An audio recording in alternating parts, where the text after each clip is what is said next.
So, good morning, everyone. Thank you for being here, for kicking off the event today. So, I know what you're thinking right now. You're thinking, my gosh, John really dressed up nice for a conference about the future. And so I thank you for that sentiment. I appreciate it. The clothes I'm wearing right now would have been common on the streets of Atlanta or in any major city in the United States in the year 1919. I'm hoping that in the next few minutes, the reason I'm wearing these clothes will become apparent. I'm really hoping because I didn't tell anyone I was going to do this, and my boss and my boss's boss is somewhere in the audience right now. So if you don't see me after this part of the presentation, you'll know what's going on. So as we start the show today, I want to try to get you in a frame of mind about seeing what the future could bring in the next 10 years. And the way that most people think about the future is we think back. So if we want to try to imagine 2029, we think back 10 years, and we think about how much has changed, and then we project that amount of change forward, and we imagine that's what the future could bring.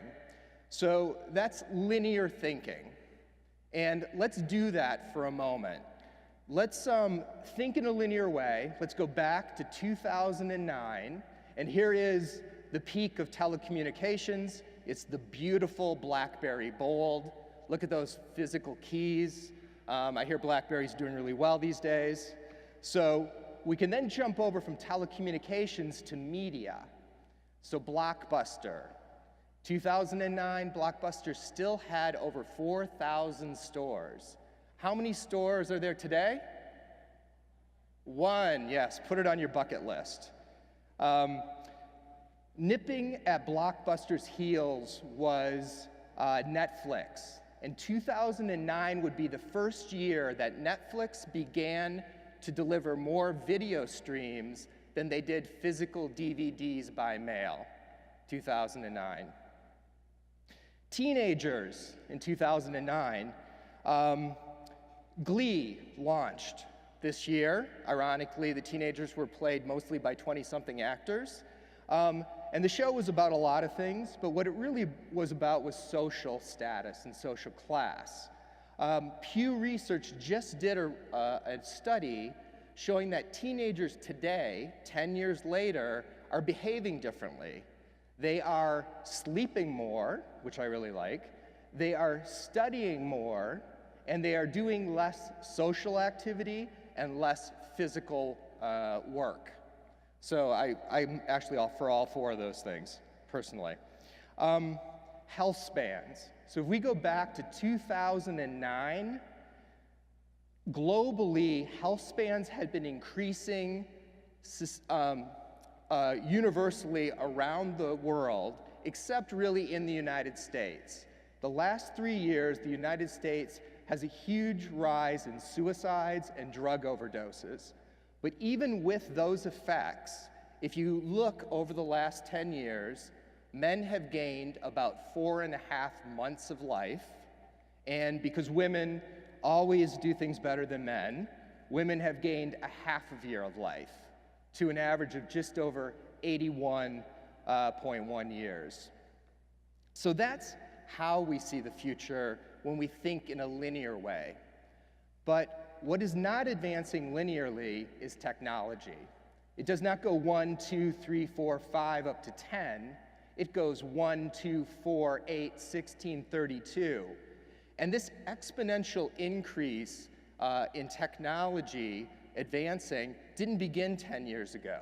It began hundreds of years ago, hundreds of steps ago, and that's why the reality that we are living in today is this exponential curve, or the law of accelerating returns, and we are pretty high up on this arc. Because of that, I believe that in the next 10 years, by 2029, we will experience the equivalent of a century of change. And so now if we try to imagine the amount of change we could experience, let's do that same exercise, but instead of going to 2009, let's go to 1919. This is the latest breakthrough in telecommunications. The candlestick phone, for the first time, has added the dial. Before the dial, you had to just pick up the phone, hit the arm, hope a human switchboard operator was there and say, hey, I want to talk to Peter in Poughkeepsie, and the switchboard operator would locate which slot he was in and plug you into Peter. So that worked in 1919 because the population of the United States was much smaller, and also only a third of households had a telephone at all. So if we jump now over to media, this is mass media. Actually, it's the only real mass media. Radio had been put on hold because of World War I. The first television broadcasts were almost a decade away. By some estimates, half of all the newspapers printed in the entire world in the early 1900s were printed here in the United States. And even though a third of households only had a telephone, people got pretty upset if the human switchboard operators threatened to go on strike. Also, I love the article down on the right, locust swarms threaten goats with starvation. I feel like we're going to see that in our social media feeds at some point today. Check your Twitter feed. So then, now we move over to teenagers. Teenagers did not exist in 1919. What I mean by that is not that there were no Homo sapiens between the biological age of 13 and 19, but that the very idea of a teenager was not in the culture. Matter of fact, the term teenager would not even be introduced until the 1940s. The reason for this was, by the time children finished middle school, almost all of them immediately went to work. And you can imagine it's 1919, so there is no minimum wage, there is no job safety, so I imagine they had a great start to their career. Also, there are women in the audience. You do not get to vote. So only 15 states allowed women to vote in all elections in 1919. The 19th Amendment had not yet passed until the following year. And then finally, and this is very important to me, how many here are over 50? Okay, we've got some. Some people are probably lying. But if you're over 50, you are probably dead or about to be. So statistically, men only live to approximately 53. Women, of course, lived longer, 55. So in this last century, we have added over a quarter century of life, on average, to all of our lifespans. So that is what I believe is really happening. We are about to experience a century of change because of these advancements. Technology that lets us behave differently, that lets us organize our societies differently. And because of that, what I'd like to do now is make 6 predictions about what the year 2029 could be like. And by make 6 predictions, I mean I'm going to steal the ideas of people that are smarter than I and format them into a predictions about 2029. So, first thing, the internet will be replaced by the brain net, as Dr. Michio Kaku believes. So from a telephone standpoint, we're not going to need them, either through things like Elon Musk's Neuralink, there'll be neural mesh, or there'll be external brain-machine interfaces that we will wear. You're going to hear more about brain-machine interfaces today from leaders from Neurable and Vectorform. Or, as Ray Kurzweil believes, we will have thousands, maybe millions of nanorobots living inside our body. Some of these robots will have radios in them, much like your smartphone does today, connecting us to everything and everyone. In 2029, we will no longer need 2-dimensional screens like the ones I'm presenting on right now. The reason is because we'll either be wearing mixed reality glasses, or as Magic Leap calls it, spatial computing, and you're going to hear more about that today from Kathy Hackle from Magic Leap, or what is really likely, digital lenses that will either pop in the morning, much like we wear contact lenses today or have surgically implanted. But this will merge the digital and physical world together into a seamless whole, making two-dimensional screens unneeded. The two areas of technology that are in this exponential curve that are critical to all of us is computational power and machine learning. We are making such huge advances in these areas that the director of engineering at Google, Ray Kurzweil, believes that we will have a general artificial intelligence by 2029. This is an AI that is intellectually and emotionally equivalent to you, to any human being. Because of this advanced technology, the teenagers I've been talking about, they won't be able to drive. Now, everyone in here who has a teenager is that, yeah, I like that future. But when I say teenagers, I really mean all people won't be able to drive. It will probably be illegal because I think if we face it, we're terrible drivers, and I think 10 years from now we'll say, why did we ever let people get behind these multi-ton death machines and drive around recklessly? In 2029, this advanced AI is not going to stay disembodied. We're not going to talk to it through metal cylinders or through speakers and microphones. These AIs are going to be embodied in physical robots, or many of them are going to be like this prototype, also created by Magic Leap, a virtual being. So this virtual being is called Micah. And what you have to understand is when you interact with Micah, she's not going to be on a flat screen.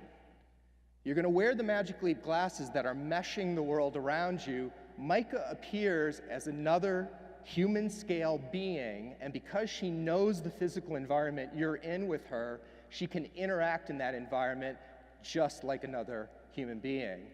And because of the exponential rise of the Internet of Things, billions and trillions of things are going to be connected, and virtual beings are going to be able to control all these connected devices in the physical world, making a virtual being in some ways almost indistinguishable from an embodied human being by 2029.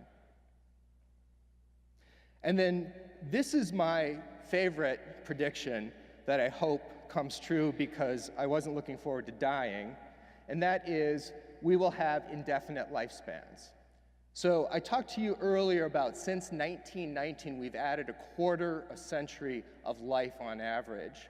But because of medical technology breakthroughs, particularly genetic editing with CRISPR-Cas9, and you guys may have seen this about 2 weeks ago, it got a lot of media coverage, Israeli scientists for the first time were able to take the cells of a human patient, turn them back to stem cells, and use that patient's cells to print this heart. This is a completely functioning heart. Muscle tissue, blood vessels, ventricles, chambers. Now, the heart they printed as a concept is smaller than the human heart, but in principle, it shows that 3D bioprinting, if they're doing this today, you can imagine in 10 years, virtually any parts of our body should be able to be printed. So that's the first idea I hope to leave you with today as you listen to our speakers in their different areas of expertise is think about this exponential possibility around the future. And the second thing I would like you to think about is what kind of future do you want to create, especially if we're at the top end of this arc.